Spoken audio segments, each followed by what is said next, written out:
Shalom Bapak Ibu Saudara, selamat pagi. Saya percaya kita semua dalam keadaan yang baik, luar biasa.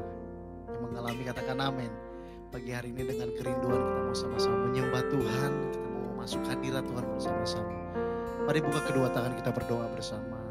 Terima kasih untuk anugerah Tuhan, untuk pemeliharaan Tuhan, untuk rahmat yang baru setiap pagi. Dan pagi ini Tuhan, kami hampiri tahta-Mu yang kudus, kami menyembah-Mu Tuhan. Di dalam nama Yesus, mari yang siap menyembah Tuhan sama-sama katakan amin.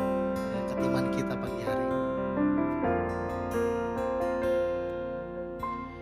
Meskipun tak ku mengerti apa yang ku alami, namun ku yakin Tuhan punya rancangan terbaik. Pertolonganku datang dari-Mu, Yesus yang ku percaya.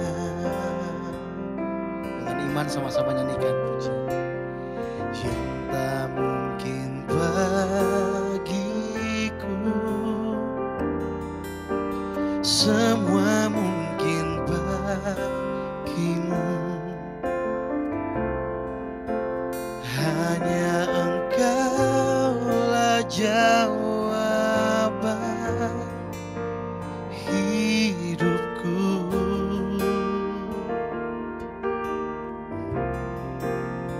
Yang tak pernah ku lihat dan tak pernah ku pikirkan, itu yang Kau sediakan bagiku. Dasar rindu dengan iman, nyanyikan pujian ini, perkatakan bersama-sama. Meskipun tak ku mengerti semua yang ku alami, namun ku yakin Tuhan punya rancangan terbaik. Pertolonganku datang dari-Mu, Yesus yang ku percaya. Sama yang tak mungkin bagiku, semua mungkin bagi-Mu. Amin. Hanya Engkaulah jawaban hidupku.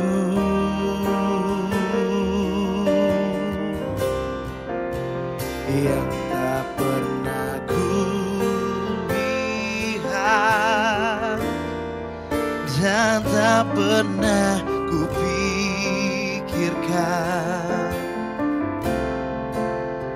itu yang Kau sediakan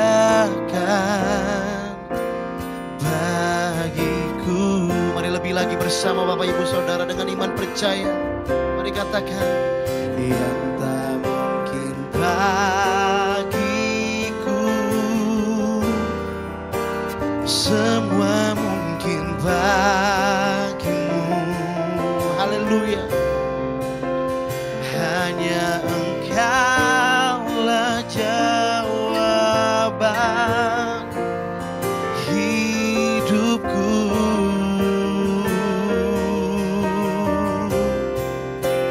Yang tak pernah ku lihat dan tak pernah ku pikirkan, itu yang Kau sediakan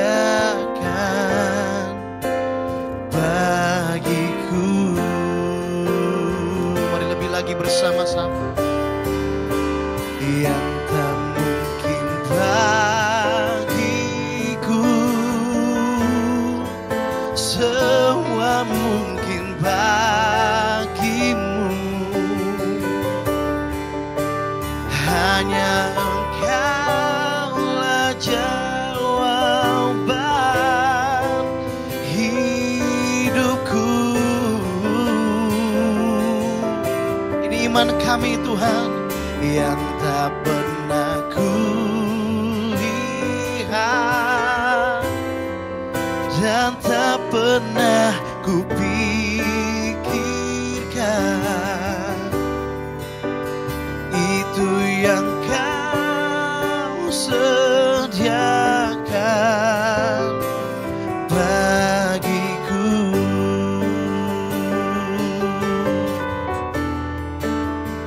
Itu yang Kau sediakan bagiku.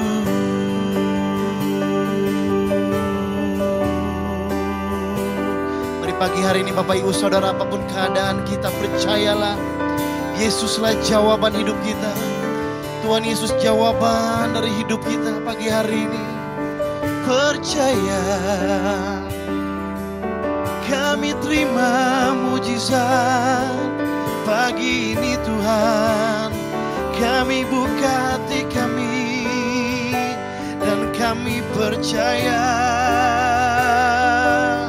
kuasa-Mu bekerja, kuasa-Mu bekerja bagi gereja-Mu pagi ini. Mari Bapak Ibu Saudara percaya pagi hari ini pertolongan Tuhan nyata. Pertolongan Tuhan disediakan bagi setiap kita yang percaya. Haleluya. Kami sepakat percaya Tuhan dan alami mujizat pagi ini.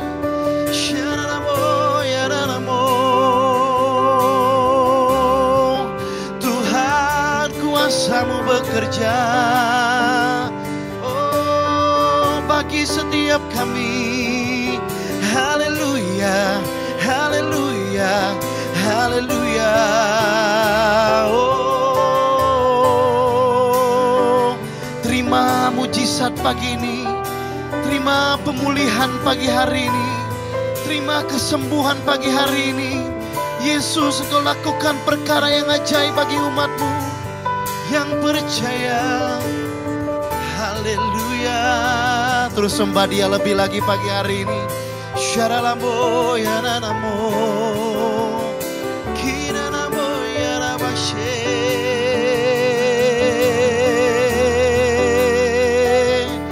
Apa yang tak mungkin bagi manusia, semua mungkin bagi Tuhan. Kami tahu Engkau mengerjakannya bagi setiap umat-Mu hari ini Tuhan. Haleluya.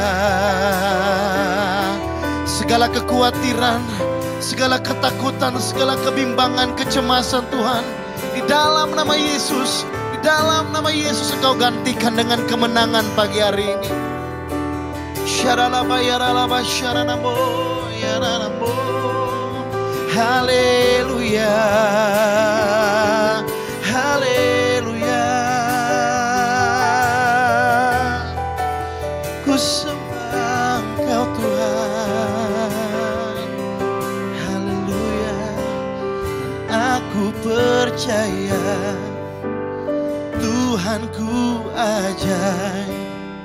Kau turun tangan memulihkanku, dan aku percaya Tuhanku dahsyat. Kau turun tangan Mari Bapak Ibu Saudara sendiri nyanyikan. Aku percaya, yes. Ini iman umat-Mu pagi ini Tuhan. Tuhan turun tangan memulihkan keadaan kami. Katakan, aku percaya. Oh, Kau turun tangan Mari bersama-sama lebih lagi katakan, aku percaya Tuhanku ajaib. Kau turun tangan memulihkanku, dan aku percaya Tuhanku dahsyat. Kau turun tangan lagi bersama-sama nyanyikan, aku percaya. Dan pagi hari ini Tuhan, Kami mengalaminya Tuhan. Kami mengalami mujizat. Kami mengalami kuasa Tuhan yang menyembuhkan, memulihkan setiap kami pagi ini. Oh, aku percaya Tuhanku dahsyat. Kau turun tangan memberkatiku bersama-sama. Oh, aku percaya Tuhanku ajaib. Kau turun tangan memulihkanku, dan aku percaya Tuhanku dahsyat. Kau turun tangan. Katakan ku sembah Kau Tuhan, haleluya. Ku sembah Kau Tuhan, ku mengangkat tanganku. Selamanya Kau ajaib bagiku. Ku sembah Kau Tuhan, ku mengangkat wajahku. Selamanya Kau hebat bagiku. Katakan ku sembah Kau. Ku sembah Kau Tuhan, ku mengangkat tanganku. Selamanya Kau ajaib bagiku. Oh, ku sembah Kau Tuhan, ku mengangkat wajahku. Selamanya Kau hebat bagiku. Nyanyikan haleluya. Oh, haleluya,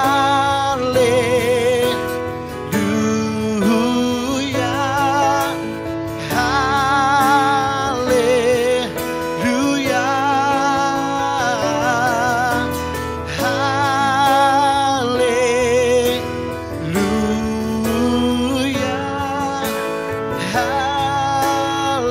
Mari Bapak Ibu Saudara bersama katakan ku sembah Kau.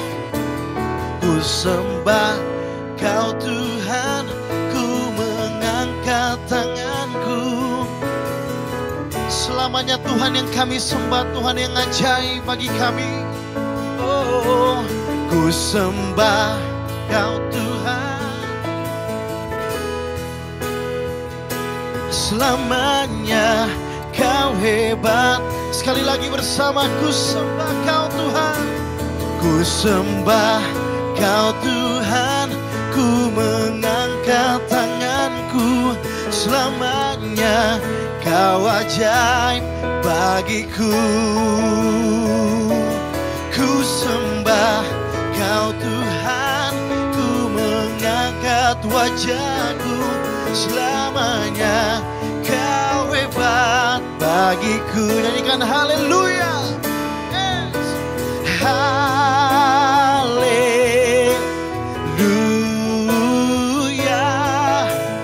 haleluya,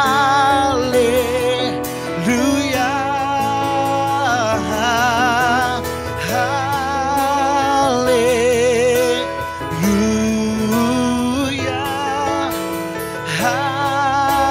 haleluya. Sekali lagi nyanyikan haleluya. Sambil angkat tangan kita di rumah masing-masing. Haleluya,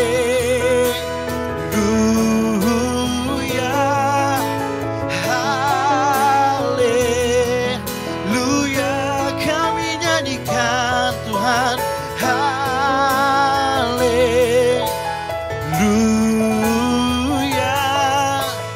haleluya.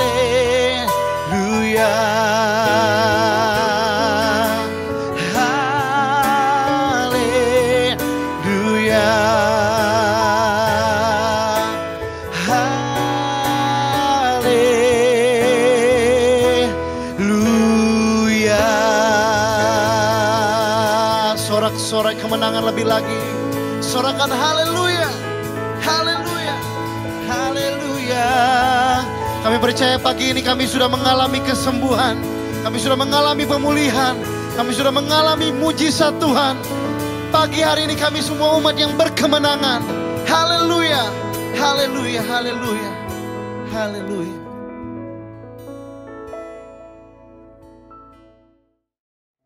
Shalom, selamat pagi setiap jemaat dan saudara-saudara yang dikasih dalam Tuhan Yesus. Mari pagi hari ini kembali kita akan merenungkan sebagian daripada firman Tuhan yang terambil dari Yesaya 50 ayat 4 sampai ayat yang ke-6. Saya akan bacakan. Tuhan Allah telah memberikan kepadaku lidah seorang murid, supaya dengan perkataan aku dapat memberi semangat baru kepada orang yang letih lesu.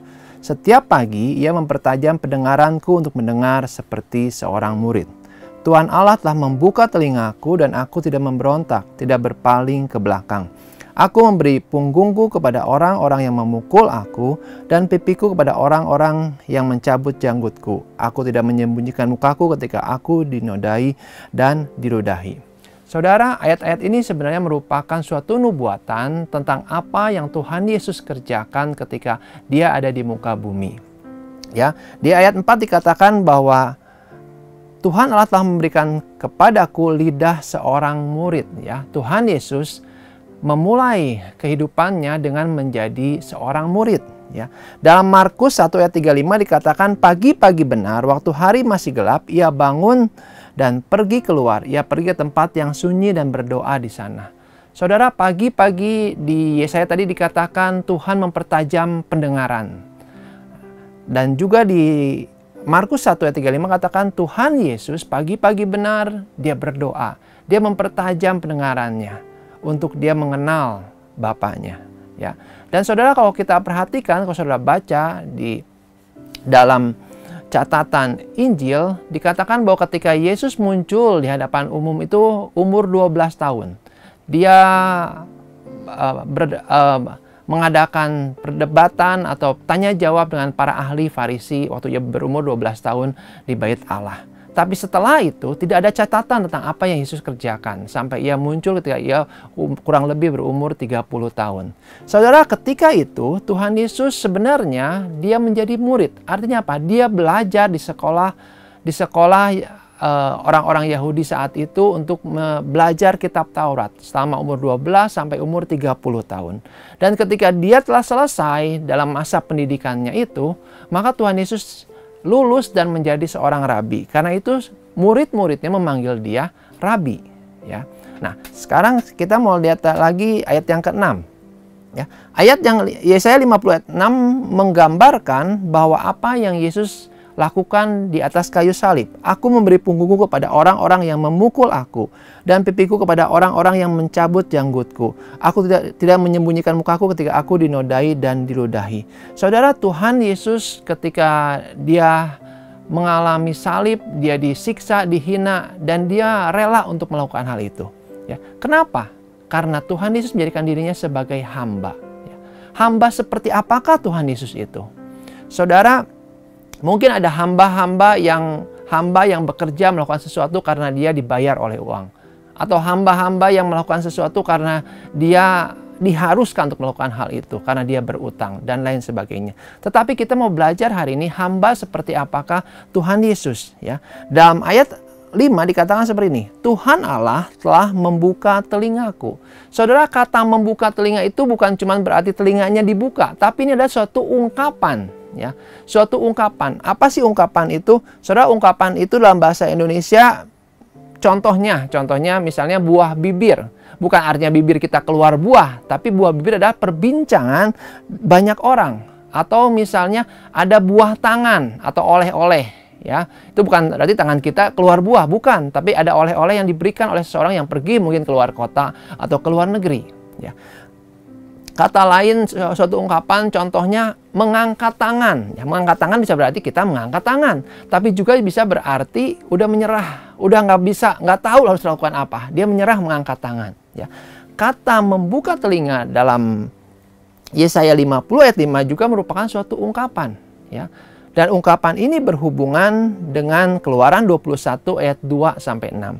Saya mau bacakan buat saya, saudara, Keluaran 21 ayat 2 sampai 6. Apabila engkau membeli seorang budak Ibrani, maka haruslah ia bekerja padamu 6 tahun lamanya.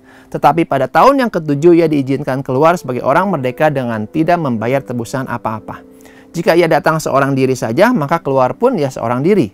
Jika ia mempunyai istri, maka istrinya itu diizinkan keluar bersama-sama dengan dia. Jika tuannya memberikan kepada seorang istri dan perempuan itu melahirkan anak-anak lelaki atau perempuan, maka perempuan itu dengan anak-anaknya tetap menjadi kepunyaan tuannya dan budak laki-laki itu harus keluar seorang diri. Tetapi jika budak itu dengan sungguh-sungguh berkata, "Aku cinta kepada tuanku, kepada istriku dan kepada anak-anakku, aku tidak mau keluar sebagai orang merdeka," maka haruslah tuannya itu membawanya menghadap Allah, lalu membawanya ke pintu atau ke tiang pintu, dan tuannya itu menusuk telinganya dengan penusuk, dan budak itu bekerja pada tuannya seumur hidupnya. Saudara, ada satu hukum yang ditetapkan oleh Tuhan lewat Musa yang berkata seperti ini. Kalau ada seorang budak, ya, budak Ibrani, jadi artinya orang Ibrani juga, tetapi dia mau memperbudak dirinya, karena sebenarnya semua orang Ibrani itu bebas, ya. Tapi ada yang memperbudak, mungkin karena dia kesulitan dalam keuangan, dia berhutang atau dia mengalami satu masalah, sehingga dia datang kepada orang Ibrani lain dan berkata, "Beli saya, jadikan saya budak." Nah, kalau dia jadi budak, maka dia akan bekerja selama 6 tahun, saudara. Setelah tahun ke-6 beres, maka tahun ke-7 dia bebas. Ya. Tetapi, kalau budak ini berkata, "Tuan, saya di tahun ke-7 nggak mau bebas. Saya mau tetap melayani Tuan." Kenapa? Karena dikatakan gini, "Aku cinta kepada tuanku." Ya, artinya budak itu merasakan ketika dia melayani tuannya, dia mendapat kasih, mendapat perhatian dari tuannya itu. Ya, sehingga dia mau melayani tuannya, bukan karena hutang, tapi karena dia mencintai tuannya. Maka, ya, tuannya itu akan membawa orang itu atau budak itu kepada para hakim. Di bahasa Indonesia katakan menghadap Allah, bahasa Inggris katakan menghadap para hakim. Ya. Lalu apa yang akan dilakukan? Maka tuannya akan berkata kepada para hakim, "Hakim, ini budak saya berkata dia mau melayani saya untuk selama-lamanya." Ya. Dia mau melayani bukan karena hutangnya lagi, tapi karena dia mencintai saya. Dan satu syarat lagi, saudara, tuannya pun harus mencintai si budaknya. Kalau budaknya kerjanya nggak benar, kerjanya seenaknya aja, kalau seperti itu belum tentu si tuannya mau untuk menjadikan budaknya sebagai budak seumur hidup, ya. Tapi saya percaya si budak ini adalah budak yang baik, budak yang bekerja dengan penuh tanggung jawab, dengan penuh responsibility dia lakukan. Nah, lalu ketika itu hakim akan berkata, "Oke, kami akan umumkan bahwa budak ini akan menjadi hamba yang terikat selama-lamanya dengan si tuannya." Dan ketika itu terjadi, maka akan diadakan suatu upacara. Upacaranya seperti apa? Hakim dan tuannya akan membawa budak tadi ke pintu, ya. Jadi palang pintu, saudara. Dan di palang pintu itu, telinga si budak tadi akan ditusuk, ya, atau ditindik dengan benda yang tajam. Nah, proses itulah yang namanya ungkapan tadi membuka telinga. Jadi artinya membuka telinga itu bukan telinganya dibuka aja, tapi telinga si budak tadi ditusuk sebagai upacara bahwa dia akan menjadi budak selama-lamanya kepada tuannya. Kenapa telinga? Karena telinga adalah untuk mendengar, untuk dia mendengarkan dan mentaati apa yang tuannya suruh dia lakukan. Ya, jadi itu komitmen seumur hidupnya. Bukan karena dia berhutang, tapi karena dia mencintai tuannya. Dan dari sejak hari itu dan selama-lamanya dia menjadi budak daripada tuannya itu. Nah, saudara, budak tadi dia mendengar, ya, dia telinganya mendengar dan dia harus mentaati tuannya seumur hidupnya. Kata mendengar dalam bahasa Ibrani dipakai kata shema, ya. Shema itu artinya mendengar dengan cara menyimak baik-baik kemudian merespon, ya. Kata shema ini juga berarti punya makna atau kandungan artinya ketaatan, tunduk kepada wewenang, menjalankan apa yang diperintahkan, mematuhi apa yang dituntut, dan menjauhkan diri dari apa yang dilarang. Semuanya adalah respon daripada mendengar. Ya. Jadi saudara, untuk orang Israel, orang Ibrani, kata shema itu bukan cuma dia mendengar, ya, tapi ada 3 hal yang mau kita belajar hari ini. Yang pertama itu mendengar. Tapi mendengarnya itu dengan penuh perhatian. Kata shema punya homofon atau bunyi yang sama dengan kata dalam bahasa Indonesia itu simak atau menyimak. Ya, shema dan simak itu bunyinya mirip-mirip, saudara. Ya. Menyimak itu artinya apa? Menyimak itu kita memperhatikan dengan sungguh-sungguh. Seorang murid yang sedang menyimak pelajaran daripada gurunya, maka dia akan perhatikan si guru itu dengan sungguh-sungguh. Dia akan dengarkan, dia akan catat yang penting, dan dia akan perhatikan dengan sungguh-sungguh. Itu yang pertama, itu kita mendengar dengan penuh perhatian. Itu Shema. Ya. Saudara, di alam ini ada seekor rusa, namanya rusa ekor putih. Kenapa? Karena si rusa itu memang ekornya putih. Dan rusa ekor putih ini, dia ini punya telinga yang selalu awas, ya, yang selalu penuh perhatian. Dari kecil anak rusa ini diajar oleh induk rusanya supaya dia memperhatikan keadaan sekitarnya lewat telinganya. Kalau dia dengar ada bunyi daripada alang-alang atau bunyi dari angin dan lain sebagainya, dia harus perhatikan sungguh-sungguh. Kenapa? Karena itu bisa berarti nyawanya selamat atau enggak. Kalau si anaknya ini nggak memperhatikan keadaan sekitarnya lewat telinganya, satu kali ada pemangsa yang datang, maka dia akan dengan mudah ditangkap oleh pemangsa itu. Tapi begitu dia mendengar dan tahu, oh ada sesuatu yang terjadi, maka dia merespon dengan apa? Dia segera lari. Ya, karena itu selamatlah nyawanya.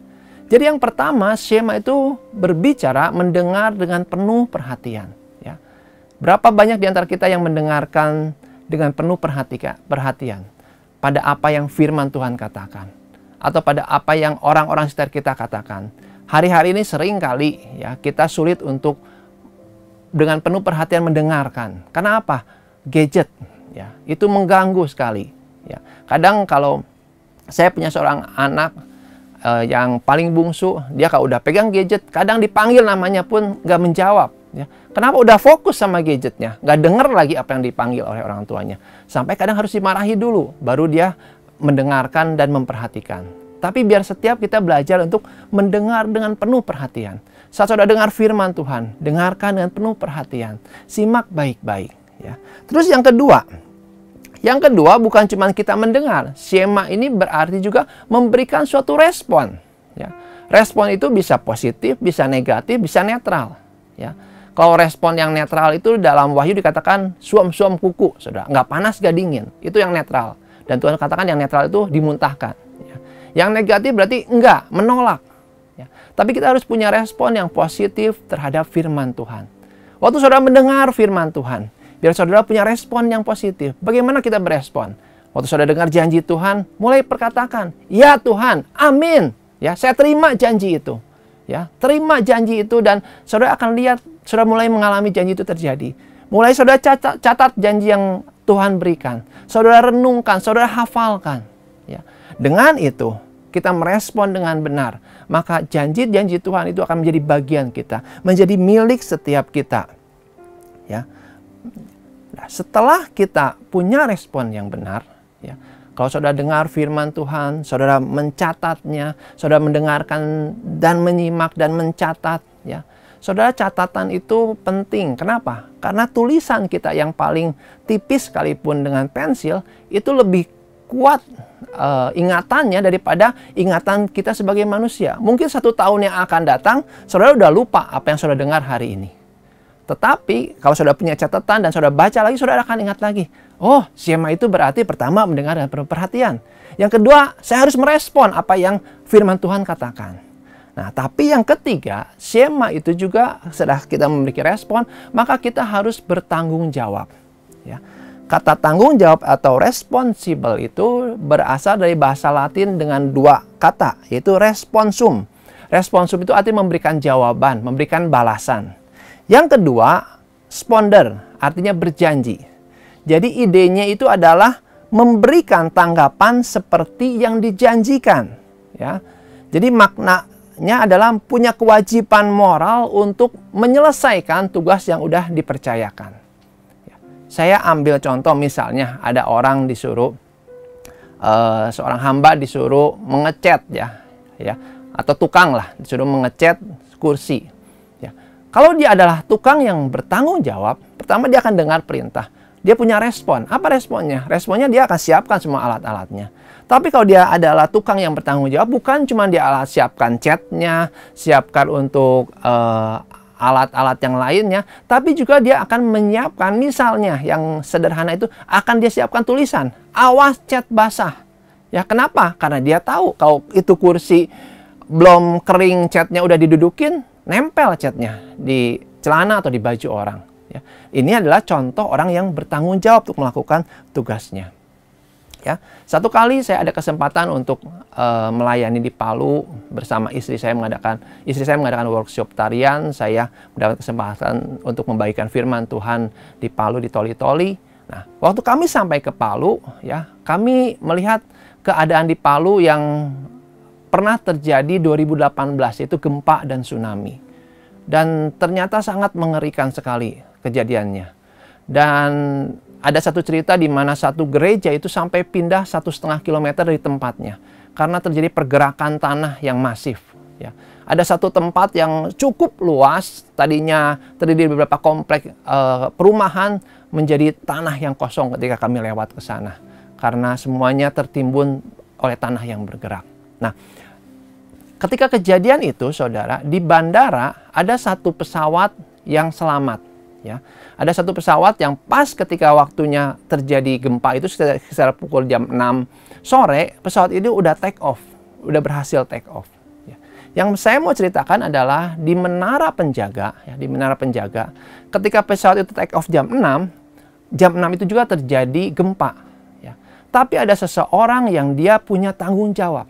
Dia melakukan apa yang tugas yang telah dipercayakan kepadanya. Seorang penjaga menara ini dia memastikan supaya pesawat itu bisa take off dan dia bisa mencapai ketinggian tertentu. Dia tunggu walaupun terjadi gempa yang besar di tempat penjaga menara itu. Teman-temannya semua udah pergi, udah kabur, ya, udah meninggalkan tempat menara itu, saudara. Karena makin tinggi tempatnya kan menara digoyang lebih kerasa. Tapi dia tetap bertanggung jawab. Dia usahakan gimana caranya sampai si pesawat itu bisa pergi dengan selamat dari bandara itu, dari kota Palu. Sampai akhirnya dia terjun dari tempat yang cukup tinggi, dia terjun, dia jatuh, dia bawa ke rumah sakit, sampai akhirnya dia meninggal. Ya. Tapi yang mau saya ceritakan adalah bagaimana dia bertanggung jawab atas tugas yang diberikannya. Saudara, ketika kita mendengar ini, bahwa Shema itu bukan cuma mendengar, memperhatikan. Tapi Shema juga berarti punya respon. Dan juga mempunyai tanggung jawab dalam kita melakukan apa yang kita dengar. Ya. Saudara, ketika kita melakukan itu, kita Shema, kita mendengar Tuhan, maka ada berkat daripada Shema ini. Saya akan bacakan dari Keluaran 15 ayat yang ke-26. Firman-Nya, jika kamu sungguh-sungguh mendengar suara Tuhan Allahmu, dan melakukan apa yang benar di matanya, dan memasang telingamu kepada perintah-perintahnya, dan tetap mengikuti segala ketetapannya, maka aku tidak akan menimpakan kepadamu penyakit manapun yang telah kutimpakan kepada orang Mesir. Sebab aku Tuhanlah yang menyembuhkan engkau. Tuhan nyatakan, janji buat kita. Kalau kita dengar sungguh-sungguh Shema sama Tuhan, maka kita akan mengalami bukan cuma kesembuhan, tapi kesehatan. Gak ada penyakit yang ditimpakan pada kita karena Tuhan adalah Allah yang menyembuhkan. Ya. Yang kedua, kalau saudara mendengarkan Tuhan, Shema pada apa yang firman Tuhan katakan, maka saudara akan melihat bahwa mujizat terjadi dalam kehidupan saudara. Saudara, kita lihat kisah Yosua, ya. Sebenarnya banyak kisah kalau saudara baca di Alkitab itu bagaimana Tuhan berbicara, mereka merespon, mereka bertanggung jawab melakukan, dan mereka melihat mujizat terjadi.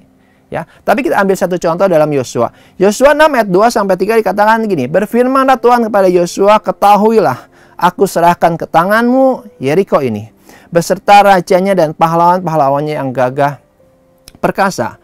Haruslah kamu mengelilingi kota itu, yakni semua prajurit harus mengedari kota itu sekali saja.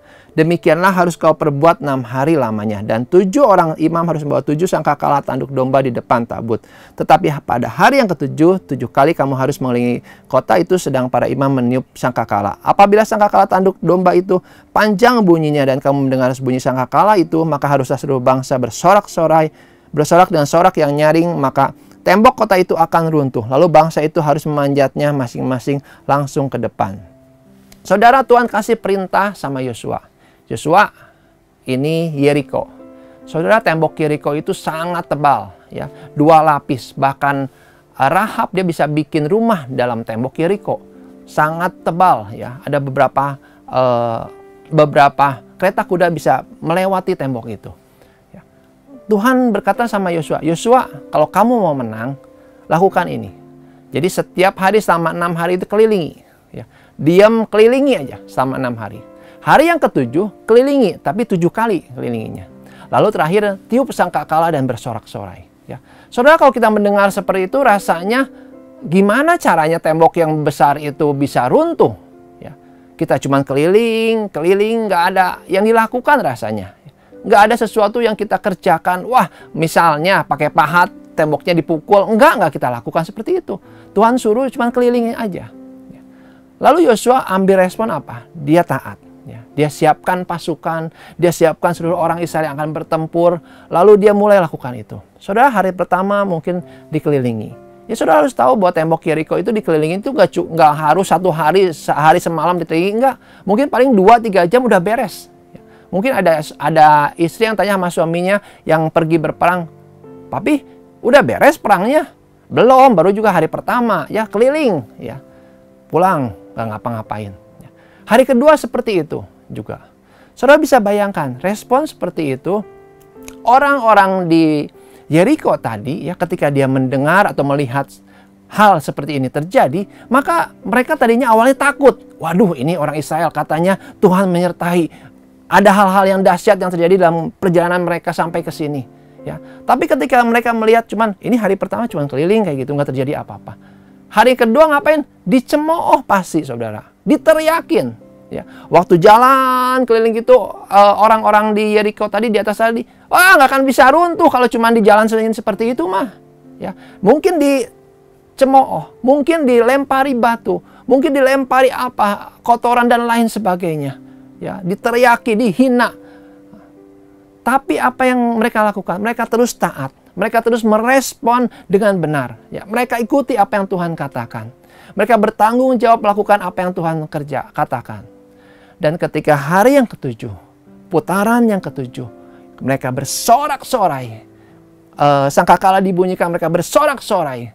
Tiba-tiba keajaiban terjadi. Mujizat terjadi. Tembok yang begitu besar runtuh. Tiba-tiba runtuh. Dan saudara, kalau hari-hari ini, saudara mungkin mengalami masalah. Mengalami jalan buntu. Mengalami hal-hal yang kita rasa, aduh, nggak ada lagi jawaban. Tapi ketika kita dengar, siema, mendengar firman Tuhan, mendengar dengan penuh perhatian, meresponi dengan benar, kita bertanggung jawab atas apa yang telah Tuhan katakan buat kita, maka kita akan melihat mujizat akan terjadi dalam kehidupan setiap kita. Ya, saudara, jika kita belajar untuk mentaati Tuhan, itu menyatakan bahwa kita punya hubungan yang nyata dengan Dia. Dan kalau kita punya hubungan yang nyata dengan Dia, kalau kita berkata, Tuhan, aku mengasihi Engkau. Aku mau menjadi hamba seperti tadi. Hamba yang dibuka telinganya. Hamba yang berkata, Tuhan, aku mencintai Engkau. Selama-lamanya aku akan melayani Engkau. Ya. Itu tanda bahwa kita adalah hamba atau orang yang sungguh-sungguh mengasihi Tuhan. Kita tidak bisa mengasihi Tuhan tanpa melayani Dia. Dan kita juga nggak bisa melayani Tuhan tanpa kita mengasihi Dia. Amin, saudara. Mari sama-sama kita berdoa. Tuhan, terima kasih kami kembali belajar firman-Mu pada pagi hari ini. Tuhan, kami mau belajar untuk siema itu, Tuhan. Mendengarkan dengan penuh perhatian, memberikan respon, dan kami bertanggung jawab, Tuhan, atas apa yang respon yang telah kami berikan, Tuhan. Terima kasih, Tuhan. Berkati setiap umat-Mu yang mendengar, biar firman ini boleh tertanam dalam hati kami, menjadi benih yang menghasilkan banyak buah buat setiap kami, Tuhan. Terima kasih, Tuhan Yesus. Tuhan, Kau memberkati setiap umat-Mu yang hari-hari ini mungkin mengalami masalah, mengalami jalan-jalan buntu. Kami percaya, Tuhan, Tuhan bekerja saat mereka mulai mendengar firman-Mu. Firman-Mu mengubah kehidupan mereka. Mujizat mulai terjadi buat kehidupan mereka. Yang sakit Tuhan sembuhkan. Yang berbeban berat Tuhan angkat. Yang mengalami masalah keuangan, Tuhan, masalah keluarga, Tuhan jamah. Terima kasih, Tuhan, terima kasih. Kami berdoa juga buat bangsa kami Indonesia. Berkati Indonesia, Tuhan. Di masa-masa menghadapi pemilu, berikan keamanan, berikan ketentraman buat bangsa kami Indonesia. Terima kasih, Tuhan, untuk gereja ini juga. Berkati gereja ini, berkati pemimpin-pemimpin rohani kami, Tuhan. Terima kasih, Tuhan. Sebentar juga kami akan terima berkat yang daripada-Mu. Biarlah segala berkat yang terbaik dari Bapa di surga, cinta kasih daripada Tuhan Yesus Kristus, persekutuan yang manis dan indah dengan Roh Kudus menyertai setiap kita, mulai saat ini sampai Tuhan datang yang kedua kali, bahkan sampai selama-lamanya. Kita yang menerima sama-sama katakan amin. Tuhan Yesus memberkati berlimpah-limpah.